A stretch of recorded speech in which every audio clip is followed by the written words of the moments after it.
Ang susunod na programa ay may tema at eksenang hindi angkop para sa mga batang manonood. Patnubay at gabay ng magulang ang kailangan.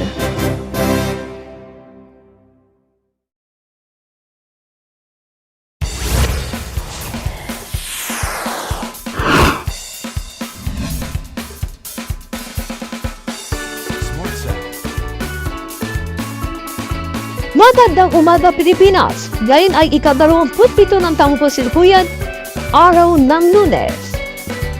At ito po ang morning show ng Sambayan ng Pilipino, kaya't bago na para gigising sa ating ngayong umaga. Mga kabayanan, ito ang may init na balita sa buong mundo na walang sawang tsikahan. At ito ang babangon sa ating lahat. Ito ang Tayo Pilipinas! Narito na ang mga Ulat Express ngayong umaga.